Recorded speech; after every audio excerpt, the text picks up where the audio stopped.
Hello everybody. अब मैं leadership की थ्योरी एक्सप्लेन करूंगी और वो भी किसकी, एडलर फिडलर। जो फिडलर थे इन्होंने क्या था, नेता बनने का सिद्धांत दिया कि नेता कैसे जो है बनते हैं, वो कौन कौन सी सिचुएशन होती हैं, वो कौन कौन सी परिस्थितियां होती हैं जिनमें जो है नेता निखर के आते हैं, नेताओं की पर्सनैलिटी जो है एज ए नेता विकसित होती है। तो जो इनका जो सिद्धांत था वो कंटिंजेंसी थ्योरी ऑफ लीडरशिप कहलाता है, यानी कि प्रासंगिकता का सिद्धांत, कंटिंजेंसी थ्योरी ऑफ लीडरशिप। अब इनकी जो थ्योरी है उसमें जो समझने वाली बात है वो ये है कि इन्होंने जो अपने सिद्धांत में कहा वो ये कहा कि जब कोई नेता बनता है, जब भी आप किसी थ्योरी को एक्सप्लेन करो, कोई भी XYZ थ्योरी हो, उसको आप उसकी बेसिक बात समझ लो कि वो उस थ्योरी में लेके क्या आया है, वो उस थ्योरी में कहना क्या चाहता है। बेसिक चीज को जब आप पकड़ लोगे तो चीज को आगे इन डिटेल आप सम एक्सप्लेन कर लोगे। जो नेता जो हैं क्रिएट होते हैं वो कैसे होते हैं, क्या सिचुएशन होती हैं जब जो है नेताओं का जन्म हो जाता है, मतलब कौन कौन सी परिस्थितियां होती हैं। एक तो होते हैं टास्क ओरिएंटेड नेता, दूसरे होते हैं सिचुएशन ओरिएंटेड नेता, और तीसरे होते हैं रिलेशनशिप ओरिएंटेड नेता। तो जो फेडलर थे इन्होंने जो है, जो प्रासंगिकता का इनका जो सिद्धांत है, उन्होंने इन तीनों बातों को लिया।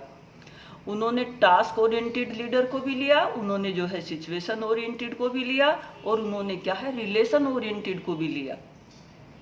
जो टास्क ओरिएंटेड होता है उसकी क्वालिटी होती है कि वो जो काम मिलता है उस काम को जो है इतने बेहतर तरीके से प्रस्तुत करता है कि लोग उसको क्या है मानने, जानने, समझने लगते हैं टास्क ओरिएंटेड से, यानी कि काम किया, करवाया, निकले पतली गली से।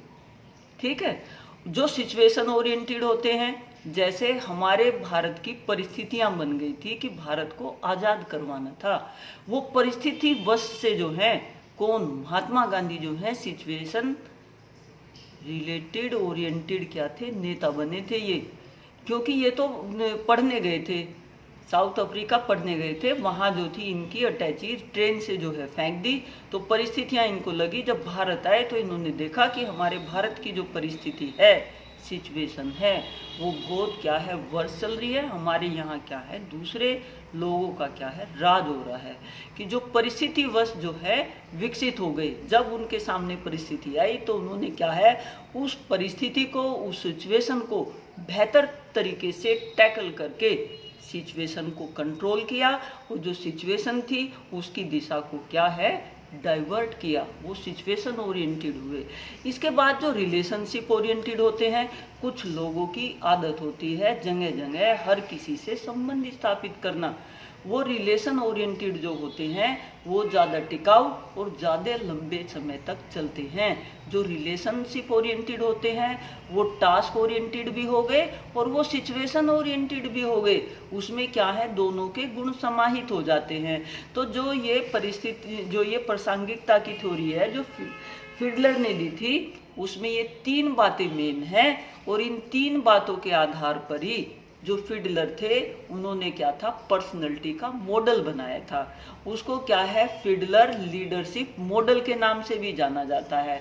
और उस मॉडल में उन्होंने क्या लिया, उस मॉडल में क्या थे, इन्होंने कैरेक्टरिस्टिक्स लिखे और उन कैरेक्टरिस्टिक्स को क्या है रेट करवाया, और रेट करवाने के साथ क्या थे उनके मार्क्स दिए, एक रेटिंग स्केल बनवा लिया। उस रेटिंग स्केल पे जो है कैरेक्टरिस्टिक्स लिखते चले गए, और वो कैरेक्टरिस्टिक्स जो है 16 कैरेक्टरिस्टिक्स रखे।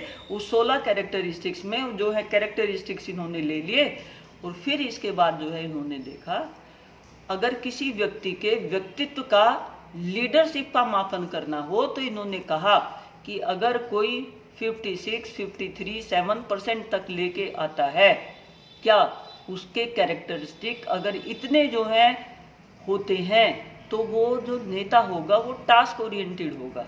उन्होंने जो है वो गुण जो है बताए मतलब 16 पैमाने पे जो है उनको रखा, एक मॉडल प्रस्तुत किया। उस मॉडल में जो है उन्होंने जो गुण होते हैं, ये सिंपल जो ट्रेट कैरेक्टरिस्टिक्स वाले जितने भी गुण जो हैं इससे पहले वाले में बताए थे, वो गुण लेके इन्होंने क्या है उन्हीं गुणों को एक्सप्लेन किया। बट उन गुणों को क्या है इन्होंने नंबर के रूप में दे दिया। जो नंबर के रूप में दिया, इन्होंने कहा कि अगर 57% तक होता है तो वो नेता क्या होता है, टास्क ओरिएंटेड होता है। अगर 60 तक होता है तो वो सिचुएशन ओरिएंटेड होता है। और जो मोर देन 64% लेके आता है वो रिलेशनशिप ओरिएंटेड होता है। और रिलेशनशिप ओरिएंटेड को इन्होंने क्या है ज़्यादा बेहतर माना, क्योंकि जो रिलेशनशिप ओरिएंटेड होगा उसमें क्या है बाकी दोनों गुण भी समाहित होंगे, टास्क ओरिएंटेड भी और सिचुएशन ओरिएंटेड भी।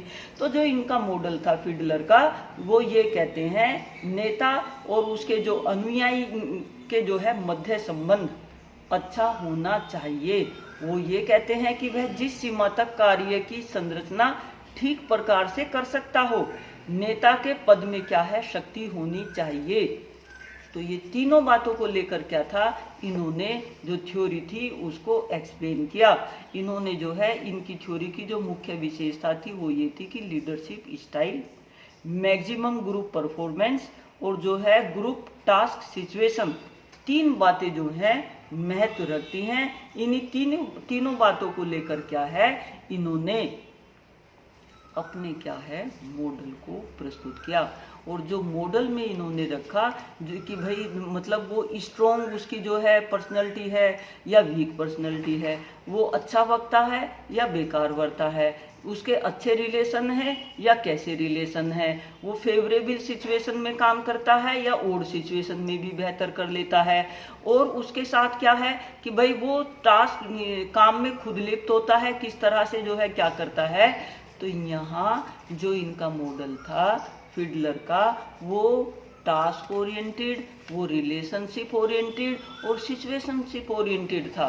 इन तीनों को लेके, इन तीनों के कैरेक्टर के आधार पर इन्होंने एक मॉडल को जो है फ्रेम दिया। और वो मॉडल जो थे वो कैरेक्टरिस्टिक्स जो ट्रेड्स हैं उनसे निहित था। और उसमें इन्होंने क्या है एक अंक रख दिए कि अगर इतने का होगा तो ये और इतने का होगा तो ये। तो जो फिडलर का जो लीडरशिप स्टाइल है ये तीन चीज़ों को फोकस करते हैं। और तीन चीज़ों में क्या है कैरेक्टरिस्टिक्स को प्रधानता देते हैं कि टास्क ओरिएंटेड की ये होगी, सिचुएशन ओरिएंटेड की ये होगी, और रिलेशनशिप ओरिएंटेड जो होगा वो टास्क और जो है सिचुएशन दोनों को कवर करके और जो है अपना हैंड्स अप किए हुए नेता होगा। तो जो ये कैरेक्टरिस्टिक्स हैं ये शो करती हैं कि नेता भी क्या है तीन तरह के होते हैं, टास्क ओरिएंटेड होते हैं और क्या है सिचुएशन ओरिएंटेड होते हैं और रिलेशनशिप ओरिएंटेड होते हैं। और कुछ ऐसा होगा कि जिस तीनों चीजें होंगी वही क्या है थ्रू आउट लाइफ अच्छी लीडरशिप क्या है कर सकेगा। तो इसके आधार पर क्या है इन्होंने लीडरशिप का मॉडल प्रस्तुत किया। इसी को क्या है Fiddler contingency model of leadership कहते हैं, क्योंकि ये इनके द्वारा दिया गया था और इन्होंने क्या थे कैरेक्टरिस्टिक्स बताए थे, वही क्या है मेन है, जो कैरेक्टरिस्टिक्स में इससे पहले वाली वीडियो में आपको बता चुकी हूँ। ठीक है, तो ये वाली थ्योरी जो है आप समझ गए होंगे, सिंपल है। तीन शब्द याद रखो, टास्क ओरिएंटेड, सिचुएशन ओरिएंटेड और रिलेशनशिप ओरिएंटेड। जो टास्क ओरिएंटेड होते हैं उसमें जो इन्होंने पैमाना दिया था, जो गुण होते हैं वो 57% तक होते हैं, वो टास्क ओरिएंटेड होंगे। इसके बाद जो 63 तक कर लेते हैं वो सिचुएशन ओरिएंटेड। इसके बाद जो मोर देन 64% होते हैं वो रिलेशनशिप ओरिएंटेड होते हैं। एक चीज़ और समझने की है, जो रिलेशनशिप ओरिएंटेड होगा तो उसमें पीछे के तो सारे कैरेक्टरिस्टिक होंगे ही होंगे। तो दोनों को अगर हम सिचुएशन को टास्क को प्लस कर दें तो इजिकल टू क्या हो जाता है, वो हो जाता है रिलेशनशिप ओरिएंटेड। और जो रिलेशनशिप ओरिएंटेड है वो थ्रू आउट लाइफ क्या है लीडर बेस्ट प्रेजेंट करने वाला होता है। तो ये आपकी थी फिडलर का कंटिजेंसी मॉडल फॉर लीडरशिप। तो आप समझ गए होंगे।